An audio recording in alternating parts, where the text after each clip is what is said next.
Hi, I'm Lucy. This is my final project plan so far.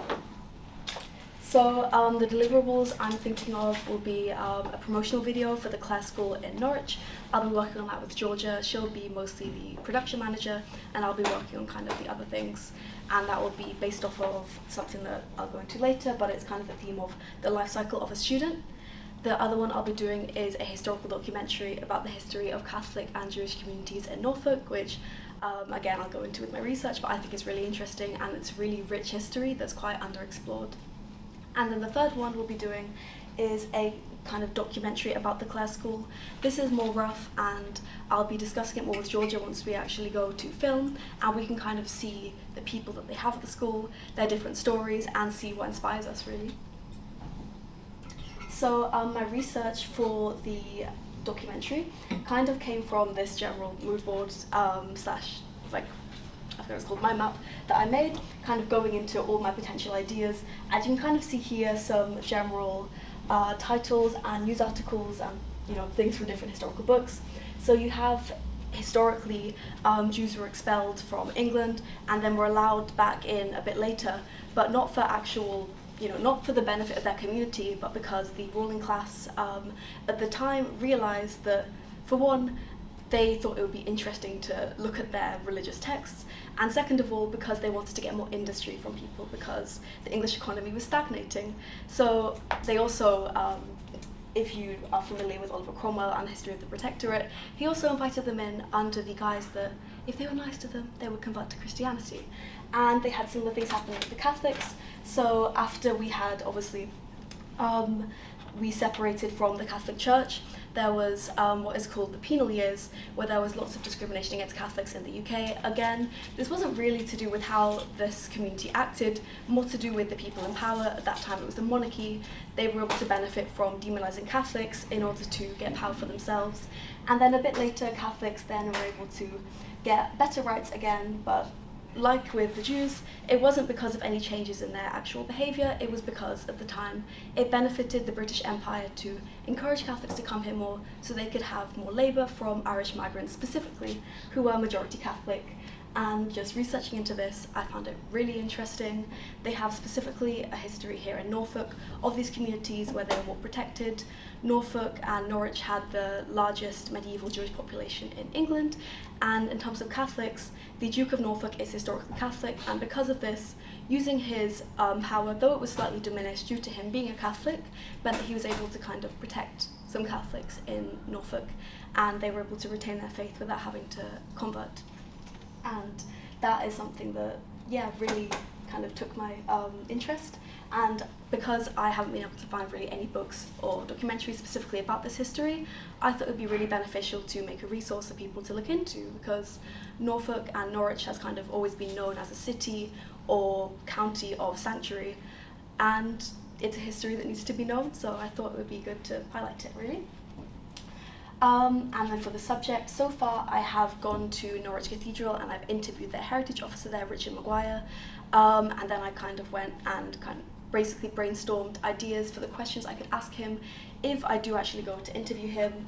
There is more of this in my portfolio, but this is an example of a question I thought I could ask, and going off of what he'd said when we met, the kind of answer I think he'd give and interesting insights I thought I'd have. When it came to the technical research, because it's a historical documentary, I can't just go into B-roll and film a medieval village because we're not in that time period anymore. So there is the parallax effect, which is a way of making photos look more 3D that I've gone into. There is some really interesting podcasts like the Missing Crypto Queen and Read Dracula, or Regarding Dracula, which is just the story of Dracula. And they have really nice uses of music, especially in The Missing Crypto Queen, of having specifically Bulgarian kind of choral singing, because it's about a Bulgarian woman, and it goes in during quite tense scenes and it really sets the atmosphere. And in Regarding Dracula, you also have the kind of ambient sounds of the scene that the characters are in. Obviously that wasn't in the book because you don't have that in a book, but it kind of really brings you into it, and even though these are both only auditory as opposed to being both visual and audio, which my documentary will be, they really bring your attention and they capture an audience. And I think being able to bring this into my documentary will make audiences who even if they don't necessarily find this topic interesting, they will find it quite engaging. And along with that, it's just a general audio reconstruction you have regarding Dracula. And I also looked at documentaries that have had historical footage and tried to recreate it and make it more kind of palatable to a modern audience. And along with that, I will be doing interviews with obviously professionals and historians to really bulk it up. For the Clare School, I've researched into other kind of documentaries and promotional videos for schools, and lots of them seem to have the general trend of what I've called a life cycle of a student, where they'll show students of different ages throughout the documentary or promotional video, and it will kind of start with younger students and it will end with older students. So there was one for this school in Beijing, and it started off with a really kind of young student going through her day and kind of seeing what she's doing, and then it really ends with just the graduating students. So even though it's a very short 2-minute long video, you get to imagine the life that you or your child would have at the school. And even though it's not really explicitly stated, it's kind of implied. And I think it works really well for these kind of promotional videos, because it really kind of makes whoever's watching it think about the future and think of potentially if they went to that school. I also looked into, at the Clare School, the kind of school values that they really like to highlight. They have it right on their website. So I thought, along with this life cycle of a student plan, I would also kind of go into the different parts of this school that, as a special needs school, really highlight it and bring it above the other ones in the local area. Like health and well-being, they have so many different resources for students there from the visit I've done. They really kind of champion independence and communication, and even if students may have shorter lives than other people, they really try to give them a life. And as the head teacher said when we discussed with them, she kind of said that they want to give students an entire life in the short period of time they'll be at that school, and I'd like to highlight that as well. But when it comes to planning and production, the different roles I'll be taking will be script writing for my documentary in terms of the questions I'll be asking in interviews, along with just general narration, not sure if it's too hard to see, director and production manager, though for the Clare School, Georgia will be undertaking the role of production manager, whereas I will be working on things like editing, directing, I'll be writing the shot list, I'll be doing all that. And for lighting, I'll obviously be working on the lighting for the documentary and potentially when filming for the Clare School content. For pre-mortem and kind of the things I've predicted that will be problems, getting responses from potential contributors for the documentary will be a problem, and it has been a problem already, to the point where I considered changing what I was doing.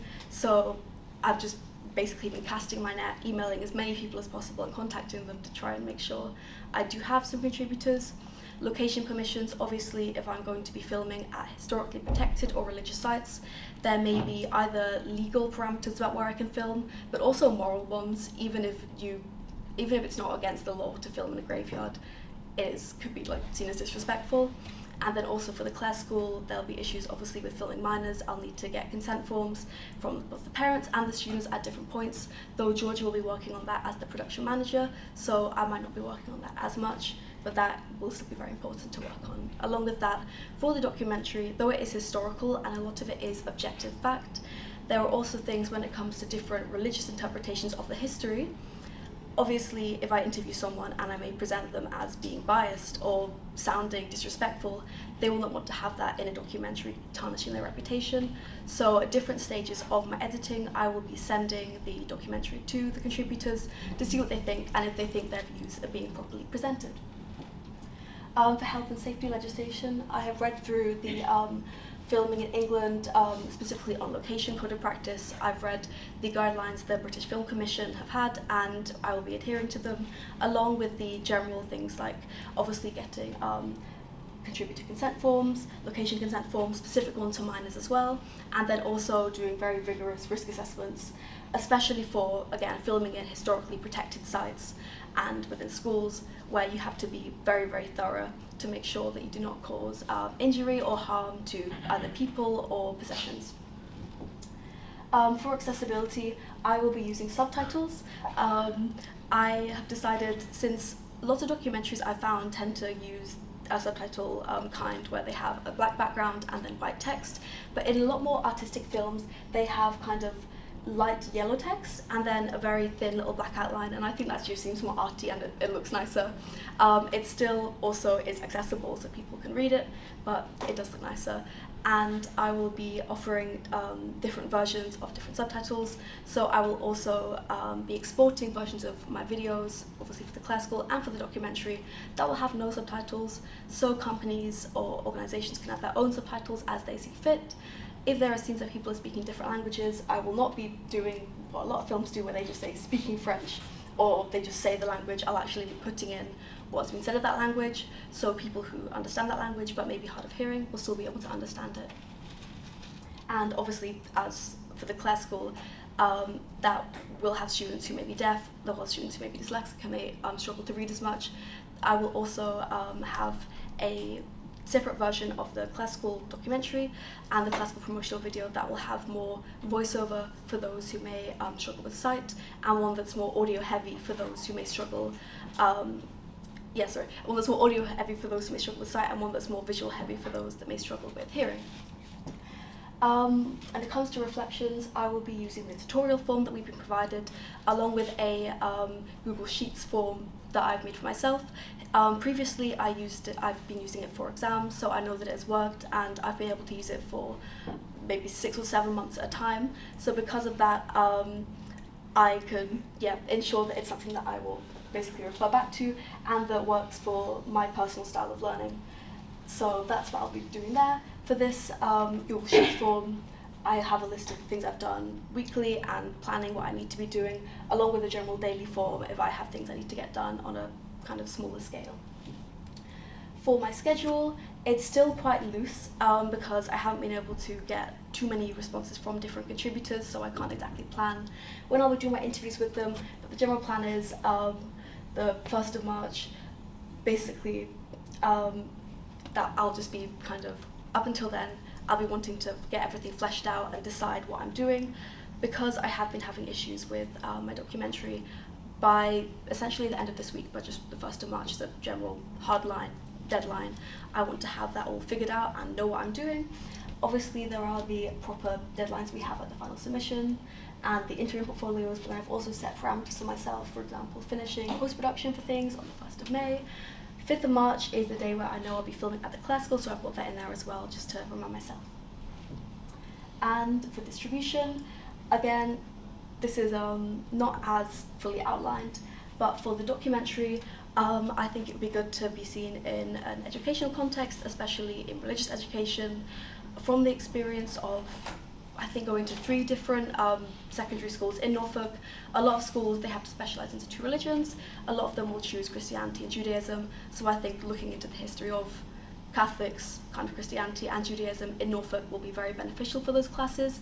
Also potentially community viewing, maybe at Norwich Cathedral or Norwich Synagogue will also be a quite a nice way to bring the community together and let people engage with the work and see their responses.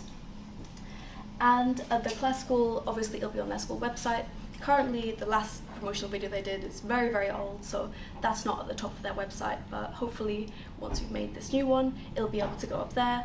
Also on open days, if people are going to visit the school, they can be sent the video, and as many parents who are going to send their children to the classical, they may not be able to just get up and go to an open day, depending on their mobility issues and accessibility they may need, so they will be likely to look at more content online for the schools they're considering going to.